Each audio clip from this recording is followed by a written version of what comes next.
امام بخاری سے روایت پیش کړی دی وقيل له دوحب راوی دی ویل ویل شو چې الیس مفتاح الجنه لا اله الا الله د جنت شابه لا اله الا الله نه ده قال بلا ولنا دا سړی خوشاله چې صرف لا اله الا الله ونور ګرځه لکه اوس باسي فتنې پیدا شوې دي بهایان یا برادران ورته وایي لا اله الا الله وزل سپین ساته نور هیڅ عمل مکوا مونږ کوا مرو جن سا زکات ورکوا ما jihad کوا ما دعوت کوا مبل او به د خپل مشرانو د تربیت ورکړي چې ګوره دی یو عالم سره باس نه کوي په تور مثال داس ما ملګری دی زدل یو غلط نظر وکای مخدله دایم چې بدی جلال آباد کې څومره علما دي ګوره دی چا سره هم نه کینی ځکه دا ضرور کړي چا سره کینې سنو خامہ خدله حق الله نصیب کوي دی عالم سره کینې د بل سره کینې د بل سره وی باس هم نه کوي په به ورته ویلي ولكن ليس من مفتاح الا وله اسنان ایچ شابینی شمګر د غیر پر هغه کو نشته طبعا شابی چې هغه خطواله پورتواله لري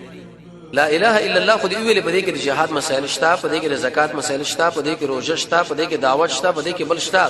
دا ټول چې کله راجمع کړي به دې ویلې شي شابی اصل لا اله الا الله خو نه ده معاذ بن جبل فرمایي رسول الله فرمایلی دي عليه الصلاه والسلام الا ادلك على باب من ابواب الجنه معاذ الجنه دروازونو په دروازه باندې تر خودل نظر کوم معاذ سره ډیره مینه و رسول الله قلت ما ورته بلا ولنا يا رسول الله نو قال ما لا يقول لا حول ولا قوه الا بالله نشته ګرځیدل د ګنا نه او نشه طاقت پنه کوي باندې مگر دا ټول الله په فضل باندې کی د ګنا نه ګرځیدل او نیکه په طرف راتلل دي چې ګوره ول چې ابي رسول الله ذکر کړي لا حول ولا قوه الا بالله دا ویل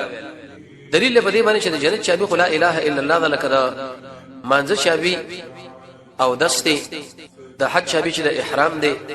د نیکي شابي چې د صدق او رښتیا جذبه د جنت شابي توحید د علم چابي او کلی چې دا کیسه سوال او خو وکي خودله د کامیابی کلی چې دا هغه صبر دی د زیاتوالي کلی چې دا هغه شکر دی ته چې وګړي نعمت تعالی الله زیات کړو شکر وباسه شکر سمانه ترک المعصيه ګناه پر خودل او د ولایت د الله د دوستانی چابي چې دا ذکر د رب العالمین دی الله بیا دی د دنیا او د آخرت د کامیابی چابي چې دا تقوا ده د توفیق چابي چې د الله سره مینه ده د الله نه یره ده او د قبولیت چابي او کلی چې د دعا د الله نه بغواړي د ایمان چابي چې د غدا چې د څومره مخلوقات رب العالمین پیدا کړی دی به ټوله کې به تاسو سوچ کړئ چرته موږ چې وخت نه پیدا کړی ځان سره چې ورځ شر در مازیګر مازنه روسه په وخت کې کینو د الله په مخلوقاتو کې سوچو چې الله دې ون له ګوره څومره پیدا شوی دی د غرون له ګوره دی ورځ له ګوره د بر اسمان له ګوره ته څومره لوی ذاتي څومره کمې ته چې صبر کې ما کړی دی غیباره کې درنه بخنه غواړم او د دې خبرې کلی چې سړی رب العالمین باندې ور داخل شي هغه زړه به د هر قسمه ګناه نه پاکي بقلب سلیم د الله لپاره مینه د الله لپاره ورانه که سړی دا وګړي چې زما د زړه ژوندې شي د لپاره بچوي چې قران کې به سوچ کوي او خاص کر پېښمي وخت کې د الله نه بکنه غواړه د الله د رحمت چابي چې د الله د بندگانو سره احسان کوي احسان نیکی وسره کوي او د رزق چابي د موږ تاسو نه د رزق په منډي ترډي شروع کړي دي رزق نشته کله یو کار کو کله بل دو کارونه الله رسول موږ خو درې دي یو د الله نه بکنه غوښتل او بل رب العالمین نه یره تقوا او استغفر الله یو سړی دا وګړي چې الله مال عزت راکړي د اکثر انسان په طبيعت کې دا خبره پرته نو د عزت چابي چې دا غدار طاعت الله ورسوله د الله او الله د رسول خبره منل کله چې د قران او سنت عمر سے فرمایي بجدي کې عزت د دین نه بده خو چې بل څه کې عزت ولټه وګوره سړی برباد دی اب خپل به عزت شوی دی د اخرت لپاره د استعداد چابي چې قصر العمل واړو امیدونه ساتل د قمون زودا درس لوي کې بجدي چې غنه چې داس ما خره درس داس ما خره مونږ او د خیر چابي چې دا د الله رب العزت سره مینا او د شر چابي چې دا د دنیا سره مینا اوګدو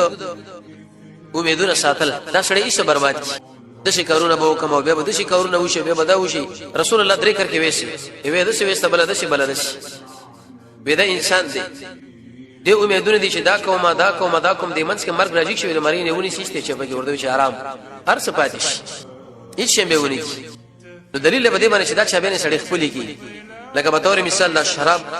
د چا به د اری ګناه د قشن د زنا لپاره ده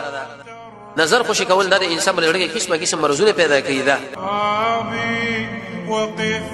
فوق القبور فرب ذكرى ستحمدها